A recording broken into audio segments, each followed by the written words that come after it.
কসম দাঁড়িয়ে যায় ওই সেই জায়গার সেই দেশের মুজাহিদরা বিশ্বের মুজাহিদকে ডাকতে বলছে, মুজাহিদ সামনে আসো, অগ্রসর হও, আল্লাহর আদেশে আল্লাহর নির্দেশে ওই ইহুদিদের বিরুদ্ধে ঐক্যবদ্ধভাবে নেমে যাও, আল্লাহ সাহায্য আসবে, মুসলমানদের বিজয় হবে। ছোট্ট বাচ্চাগুলোরে পাখির মতন গুলি করে হত্যা করছে, নামাজরত অবস্থায় মুসলমানদেরকে বোমা মেরে উড়িয়ে দিচ্ছে, 11 লক্ষ মুসলমানদেরকে তারা না খাওয়া মারতেছে। আজকে যখন তারা আমাদেরকে মারে, আমরা যখন নির্বিচারে মরে যাই, একদম যখন আমরা সব শেষ হয়ে যাচ্ছি, এটার মধ্যে কোনো দোষ নাই। আমরা যখন প্রতিবাদ করতে যাই তখন আমাদেরকে বলে আমরা নাকি উগ্রবাদী, আমরা যখন প্রতিবাদ করি তখন আমাদেরকে বলে সন্ত্রাসী।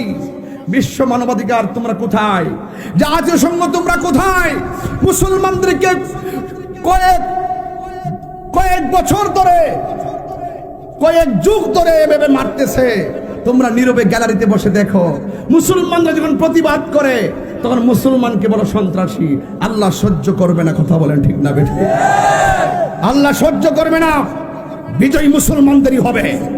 ইহুদির বাচ্চারা গাছের কোনায় যাইয়া পলাইব, গাছ বলবে ওই মুসলমান, ওই ইহুদির গুন্ডা আমার পিছনে পলাই রয়েছে। এটা আমার নবীর হাদিস, এটা আমার নবীর হাদিস আছে কিনা বলেন? হাদিস শরীফে আছে যে এই গাছে জায়গা লুকাবে, গাছ বলে দিবে যে এই কুত্তারা এখানে আছে, এই বেঈমান এখানে আছে। মুসলমান বিজয়ী হবেই হবে, কথা বলেন ঠিক কিনা বলেন? আমার নবী যখন আল্লাহরে বলছে, আল্লাহ আমার সাহাবীদের সংখ্যা তো কম, কয়েকজন শহীদ হয়ে গেছে, এরা তো সংখ্যায় দ্বিগুণ দেখা যায়, আমার নবী 2টা হাত বাড়াইতে দেরি। আমার আল্লাহ রাব্বুল আলামিন আসমান থেকে মুসলমানদেরকে সহযোগিতা করার জন্য ওয়ালাকাদ নাসারাকুমুল্লাহু বিবাদরিন ওয়া আনতুম আযিল্লাহ। আমার আল্লাহ নবীকে সহযোগিতা করেছেন, নবী হাত তুলেছেন, আসমান থেকে আমার আল্লাহ যে পাহাড়ের গুহার ভিতরে ফেরেশতা নাজিল করেছেন, আমি আমার আম্মা আমার ছোট ভাই সেই জায়গাটা নিজের চোখে যাইয়া দেখে এসেছি। ওই জায়গার মধ্যে ফেরেশতা নাজিল করে দিয়েছে, ফেরেশতারা মুসলমানদের পক্ষে যুদ্ধ করেছে। এর দ্বারা প্রমাণ হয়ে যায় ইসরায়েলের গুন্ডা বাহিনী যতই পাওয়ারফুল হোক না কেন, আল্লাহ যখন আসমানি গজব দেওয়া শুরু করবে, একটাও পলাইবার জায়গা পাবে না, কথা বলেন ঠিক কিনা?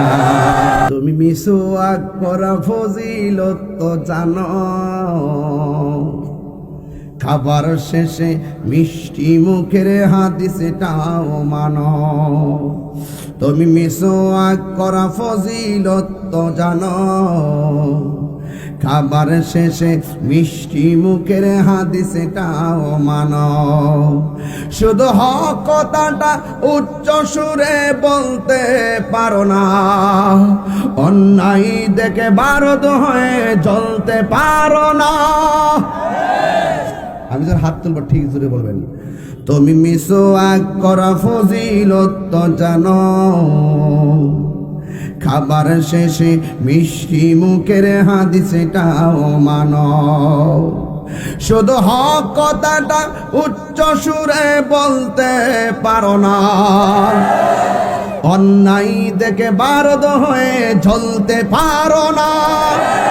কেমনে মুসলমান তুমি একটু বলো না, কেমন তোমার ঈমান একটু ভাবো না। কেমন মুসলমান তুমি একটু বলো না, কেমন